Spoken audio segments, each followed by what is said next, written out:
Hello everyone, welcome to Arvisol's English. So students, in this video we will be seeing part 2 of 9th standard English lesson A Play. तर मित्रांनो part 1 या आधीच चॅनलवर upload केलेला आहे. जर तुम्ही बघितला नसेल तर नक्की बघून घ्या. त्या स्टोरीमध्ये पुढे काय झालं, प्लेमध्ये पुढे काय झालं हे आता आपण या पार्टमध्ये म्हणजे पार्ट 2 मध्ये बघणार आहोत. Second guard exist and returns with the Goldsmith. आता दुसरा गार्ड सुद्धा जातो आणि गोल्डस्मिथ म्हणजे सोनाराला घेऊन येतो. Goldsmith in a cranky tone, अतिशय किरड्या आवाजामध्ये तो म्हणतो, O noble king, I beg of you, हे महान राजा, मी तुम्हाला तुमच्या समोर भीक मागतो. How can you give me such a harsh sentence, तुम्ही मला अशा प्रकारे अतिशय कठीण अशी शिक्षा कशी काय देऊ शकता. I was merely following your orders to the letter, मी तर तुमच्याच लेटरमध्ये दिलेल्या ज्या आज्ञा होत्या त्याच फॉलो करत होतो. You commanded me to set aside all my work and get the queen's ornament ready before her highness's birthday, तुम्ही मला कमांड म्हणजे ऑर्डर दिली होती, आज्ञा दिली होती की माझं सगळं काम मी बाजूला ठेवावं आणि क्वीन म्हणजे राणीचे ऑर्नामेंट्स आधी बनवावे त्यांच्या बर्थडेच्या म्हणजे त्यांच्या जन्मदिवसाच्या आधी. So there has been delay in the making this ladies bridal ornament, त्यामुळेच या लेडीचे जे ब्रायडल ऑर्नामेंट म्हणजे लग्नाचे आभूषण आहेत ते बनवण्यामध्ये मला उशीर झाला. In the name of justice your Highness pardon me, त्यामुळे न्यायासाठी हे महाराज मला माफ करा. स्पेअर माय लाईफ, मला जीवनदान द्या. I was just following your highness's order, मी तर फक्त तुमचं म्हणजे राजाचीच ऑर्डर, राजाचंच आज्ञा, तुमचीच आज्ञा पाळत होतो, त्यामुळेच ही चूक माझ्यामुळे घडलेली आहे. King, not another word, your excuse does not hold good. आता राजा म्हणतो की एक शब्दही बोलू नको, तुझं जे एक्सक्यूज आहे डज नॉट होल्ड गुड, ते काहीच बरोबर नाही. बिकॉज आता सरते शेवटी जो दोष आहे तो कोणावर आला होता, किंगवर म्हणजे स्वतः राजावर, आणि तो काही स्वतःचा दोष मान्य करणार नव्हता. त्यामुळे म्हणाला की तुझा जो एक्सक्यूज आहे तो काही कामाचा नाही आहे. टू द गार्ड्स, आणि गार्ड्सला उद्देशून राजा म्हणाला, take the goldsmith away to the gallows and hang him at once, या गोल्डस्मिथला गॅलोजमध्ये म्हणजे जिथं फाशी देतात तिथे घेऊन जा. हँग हिम ॲट वन्स, आणि एका क्षणात त्याला फाशी द्या. Goldsmith, have mercy O generous king, म्हणाले की गोल्डस्मिथ म्हणाला, हे जनरस किंग, हे दयाळू राजा, माझ्यावर दया दाखवा. आय फॉल ॲट डिफीट, तुमच्या पाया पडतो. Please forgive me just once this time, यावेळी एकदा फक्त मला माफ करा. Let me live, I have, तो म्हणाला की मला जगू द्या, आणि तो पुढे बोलत होता तितक्यात त्याला मग नेलं ओढत. King loudly, none of this anymore, take him away at once, let him hang to death. राजा त्याला अब्रप्ट करत म्हणाला आणि जोरात म्हणाला की आता बस झालं. टेक हिम ॲट वन्स, आत्ताच्या आत्ता याला घेऊन जा. Let him hang to death, आणि याला मृत्यूदंडाची शिक्षा द्या, याला फाशी द्या. Two guards drag the wailing goldsmith away, त्या वेलिंग म्हणजे रडणाऱ्या गोल्डस्मिथला घेऊन 2 गार्ड्स निघून जातात. Courtiers and other whisper to one another out of shock, सर्व जे कोर्टियर दरबारी आहेत किंवा लोक आहेत सर्व आपसात कुजबुजतात, सर्वांना धक्का बसलेला आहे. Soon the guards return with the Goldsmith and the हँगमॅन, पण लवकरच ते गार्ड्स गोल्डस्मिथ आणि हँगमॅन या दोघांना घेऊन परत दरबारामध्ये येतात. हँगमॅन म्हणजे जो फाशीची शिक्षा देत असतो. किंग अनॉइड, आता राजा चिडला. What, why have you not carried out my orders, राजा म्हणाला की का तुम्ही माझी आज्ञा का पाळली नाही. Hang the goldsmith at once at this moment or else you will suffer the same punishment, राजा म्हणाला की आत्ताच्या आत्ता या गोल्डस्मिथला फाशी द्या, नाही तर मग तुम्हाला सुद्धा सेम पनिशमेंट जी आहे ती मिळेल. हँगमॅन holding a knows in his hand, आता त्याच्या हातामध्ये एक फाशीचा फंदा आहे आणि ते पकडत आहे तो आणि बोलला, 1,000 अपॉलॉजीज ओ ग्रेट किंग, हे महान राजा, मी 1000 वेळा क्षमा मागतो. But this noose does not fit the Goldsmith neck, पण ही नूज हा फंदा त्या गोल्डस्मिथच्या गळ्यामध्ये फिट बसत नाही आहे. इट इज टू लूज, हा फारच लूज आहे म्हणजे ढिला पडत आहे. King then try it around everyone's neck here pointing the subject and see who it fits, राजा सर्वांकडे बोट दाखवत म्हणाला की मग त्याच्या गळ्यात नाही बसत का, मग इथं असलेल्या सर्व लोकांच्या गळ्यामध्ये तो घालून पहा. सी हू इट फिट्स, आणि बघा कोणाच्या गळ्यामध्ये हा बसतो. Whoever has a neck of the size of the noose must be hang, ज्याच्या गळ्यामध्ये हा फाशीचा फंदा जो आहे तो एकदम फिट बसेल त्याला शिक्षा देऊन द्या, त्याला फाशी देऊन द्या. हँगमॅन tries the nose on many of the subject waiting for justice. इथं जे लोक न्यायासाठी आले होते सर्वांच्या गळ्यामध्ये हँगमॅन आता ते फंदा घालून बघत आहे. The spurn and resist they spurn and resist, ते त्याला झिडकारायचा प्रयत्न करतात आणि रेजिस्ट करतात सर्व लोक. But the hangman with the help of the guards overpowers them. पण गार्डच्या मदतीने जो हँगमॅन आहे तो त्यांना ओव्हर पॉवर करतो. Finally the noose fits the disciple. शेवटी जो डिसिपल जो शिष्य आला होता दरबारामध्ये त्याच्या गळ्यामध्ये तो फंदा एकदम फिटोफिट बसतो. हँगमॅन, your Highness it fits at last. म्हणाला की महाराज शेवटी एकाच्या गळ्यात तो बसला. डिसिपल, बट आता डिसिपल आरडाओरडा करू लागला. पण किंग म्हणाला जस्टिस ॲट लास्ट. राजा म्हणाला की अरे वा, चला सरते शेवटी न्याय मिळाला. Take him to the gallows without further delay. आता वेळ वाया घालू नका आणि या माणसाला घेऊन तळघरामध्ये घेऊन जा. हँगमॅन and guards force the protesting disciple out.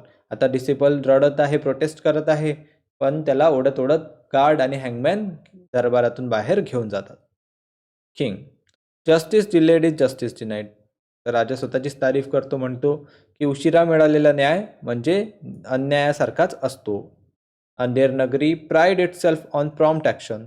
Andher Nagari स्वतःच्या प्रॉम्प्ट ॲक्शनवर नेहमीच प्राईड्स म्हणजे काय तर आम्हाला आमच्या ॲक्शन्सवर अभिमान आहे. Our action speak louder than words. आमचे कर्म हे आमच्या शब्दांपेक्षा जोरात जास्त बोलतात, जोरात सांगतात. म्हणजे आमचे कर्म हे आमच्या शब्दांपेक्षाही महान आणि थोर आहेत. Voices and shouts heard from outside. तितक्यात बाहेर खूप गोंधळ गडबडीचा आवाज येतो. ऑल री enters in a rush with another elderly man. सर्वच्या सर्व परत दरबारामध्ये येतात. आता त्यांच्यासोबत एक दुसरा एल्डरली मॅन म्हणजे म्हातारा माणूस आहे. King, what, why have you all return with this stranger alive. काय तुम्ही या स्ट्रेंजरला जिवंत घेऊन का आला आहात? And who is this man. आणि आता हा नवीन माणूस कोण आहे? First guard, I beg you pardon your highness but we are confuse indeed. पहिला गार्ड म्हणाला की महाराज मी क्षमा मागतो, पण आम्ही सुद्धा फार कन्फ्यूज आहे इथे. आम्ही सुद्धा चक्रावून गेलेलो आहे. This old man rushes towards us as we are about to hang the young stranger and begged and pleaded that he should be हँग्ड इन्स्टेड. हा जो म्हातारा माणूस आहे हा घाईघाईत आमच्या जवळ आला जेव्हा आम्ही या स्ट्रेंजरला फाशी देणार होतो तितक्यात, आणि तो आम्हाला विनवण्या करू लागला की त्या स्ट्रेंजरच्या ऐवजी मला फाशी द्या. म्हणजे तो म्हातारा माणूस स्वतः फाशीची शिक्षा मागू लागला. Second guard, at first we thought the old man had lost his mental balance. Second guard म्हणाला की आधी तर आम्हाला वाटलं की या माणसाने स्वतःचा मेंटल बॅलन्स गमावलेला आहे, म्हणजे हा कोणीतरी पागल असला पाहिजे, वेडा असला पाहिजे. What sane man would wish to suffer such a drastic death willingly. Sane म्हणजे काय तर हुशार किंवा जो सुस्थितीत आहे. तर कोण असा माणूस असेल की जो स्वतः अशा प्रकारची ड्रास्टिक डेथ म्हणजे भयंकर मृत्यूदंड किंवा मृत्यूची शिक्षा मागेल, ते पण इच्छेने. हे म्हणजे हा नक्कीच वेडा असला पाहिजे असं आम्हाला वाटलं. First guard, but this young man says that he is a wise and learn says from the forest yonder and he himself was this man's disciple. पण पहिला गार्ड म्हणाला पण हा जो यंग मॅन आहे हा म्हणतो की जो म्हातारा माणूस आहे तो एक वाईज आणि लर्न सेज आहे, म्हणजे अतिशय हुशार आणि बुद्धिमान असा साधू आहे, शिकलेला साधू आहे. आणि तो फॉरेस्ट यॉन्डर म्हणजे आपल्या पलीकडच्या फॉरेस्टमधून, आपल्या राज्याच्या पलीकडच्या जंगलामधून आलेला आहे. आणि ज्या माणसाला शिक्षा होणार होती तो डिसिपल हा या गुरुचा शिष्य आहे. म्हणजे तो अतिशय हुशार आणि महान बुद्धिमान असा व्यक्ती होता. Sage, O noble king, you are most generous. हे महान राजा तुम्ही फारच दयाळू आहे. Be kind and allow me to be हँग्ड in the place of my disciple. माझ्यावर दया दाखवा आणि माझ्या शिष्याच्या ऐवजी मला फाशी द्या. आय बेग ऑफ यू, मी तुमच्यासमोर भीक मागतो. King, what a strange appeal and why does such a wise and holy man wish to obstruct the course of justice may ask. तर राजा म्हणाला की किती विचित्र अपील आहे रे तुझी, किती विचित्र मागणी आहे. आणि तुझ्यासारखा वाईज आणि होली मॅन अशा प्रकारे का बरं मृत्यूदंडाची शिक्षा मागतोय मी विचारू शकतो का, आणि जस्टिसच्या विरोधात जात आहे. Sage, showing reluctance to let out his secret. आता सेज असं दाखवायचा प्रयत्न करत आहे की त्याच्या मनामध्ये काहीतरी सिक्रेट रहस्य आहे पण तो सांगत नाही आहे. Your majesty, the truth is no I cannot say it. म्हणाला की महाराज सत्य असं आहे की नाही मी तुम्हाला सांगू शकणार नाही. King, I demand an explanation or I shall not have you हँग्ड in the place of your disciple. मला आत्ताच्या आता एक्सप्लेनेशन दे, नाहीतर तुझ्या शिष्याच्या जागी मी तुला शिक्षा देणार नाही. Sage, you see, it has been predicted by the great prophets. No, I shouldn't say this. पण अगेन सेजने तेच केलं. तू म्हणाल की हे बघा असं आहे की खूप महान असे प्रॉफिट्स जे आहेत त्यांनी भविष्यवाणी केली होती की नाही मी तुम्हाला हे सांगायला नाही पाहिजे. आता किंग अनॉइड, राजा चिडला. Speak out at once or your disciple will be hang.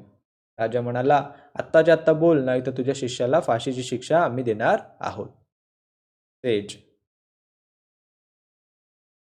the great prophets have prophets have foretold that the one who will be hanged on this day in this kingdom shall become the next king and conquer many more nations. शेवटी सेजने सांगितलं की हे महाराज एक खूप मोठे great profits होते, म्हणजे खूप मोठे महान असे भविष्यवेत्ते होते. ते असं सांगून गेले, फोरटोल्डमध्ये सांगून गेले की आजच्या दिवशी या राज्यामध्ये ज्याला फाशीची शिक्षा मिळेल तो पुढच्या जन्मामध्ये खूप मोठा राजा बनेल आणि याहीपेक्षा मोठं राज्य जे आहे ते कॉन्क्युअर करेल, म्हणजे जिंकेल. I want to become the next great king. आणि मला पुढचा महान राजा बनायचा आहे. Your majesty the reign over the greater country. आणि महाराज मला याहीपेक्षा मोठ्या राज्यावर राज्य करायचं आहे. I will go down in history as a famous royal monarch. आणि इतिहास मला एक फेमस रॉयल मोनार्च म्हणजे अतिशय प्रसिद्ध असा महान राजा म्हणून लक्षात ठेवेल. The future generations will read about me and my greatness for millennium to come. आणि पुढच्या पिढ्यानपिढ्या हजारो वर्षापर्यंत माझ्याबद्दल आणि माझ्या ग्रेटनेसबद्दल अभ्यास करतील किंवा जाणून घेतील. असा महान राजा मला बनायचं आहे. I shall never earn that fame if I remain a reckless a says. आणि तो म्हणाला की जर मी अशा प्रकारे एक संन्यासी, एक सेज बनून राहिलो तर या जन्मात तर मी अशा प्रकारचं फेम जे आहे ते मिळवू शकणार नाही. So do grant me this favour. त्यामुळे माझ्यावर उपकार करा O great king. Let me die at the gallows today. आज मला फाशीची शिक्षा द्या. King, the great king, the next king. राजा म्हणाला की पुढचा राजा. And this kingdom will expand. आणि हे राज्य मोठं होणार. Glory of millennium to come. आणि हजारो वर्षापर्यंतची एक वैभव, एक ग्लोरी मला मिळणार. Why? No one but I should be entitled to this privilege. राजा म्हणाला की नाही अजून कोणी नाही, पण मीच, माझाच या प्रिव्हिलेजवर हक्क आहे. Guards take me to gallows and hang me at once without any delay. शेवटी राजाने गार्डला आदेश दिला की गार्ड्स आज मला गॅलोजमध्ये घेऊन जा आणि मला कुठलाही वेळ वाया न घालवता फाशी द्या. Hurry up, don't waste time. लवकर माझा वेळ घालवू नका. What a wonderful fate in my next life. अरे वा, पुढच्या आयुष्यात माझ्यासाठी किती चांगलं सुदैव देवाने लिहून ठेवलं आहे. I'll king once again. पुन्हा मी राजा बनणार. Goodbye world, see you again. सगळ्या जगाला त्यानं गुड बाय केला, सर्वांना सी यू अगेन म्हणाला. आणि अशा प्रकारे सर्वचे सर्व जे आहेत ते लोक एक्झिस्ट करतात आणि हा प्ले इथे एंड होतो. राजा जो आहे तो स्वतःच जो आहे तो त्याने मृत्यूदंड घेतला, कारण त्याला पुढच्या जन्मामध्ये राजा बनायचं होतं. अशा प्रकारे एका फनी एंडिंग इथे या प्लेची होते. तर आय होप सर्वांना प्ले खूप चांगल्या प्रकारे समजला असल्यास व्हिडिओला नक्की लाईक करा, मित्रांबरोबर शेअर करा. नवीन असाल तर सबस्क्राईब करायला विसरू नका. I will see you in another video. Till then take care. Good bye.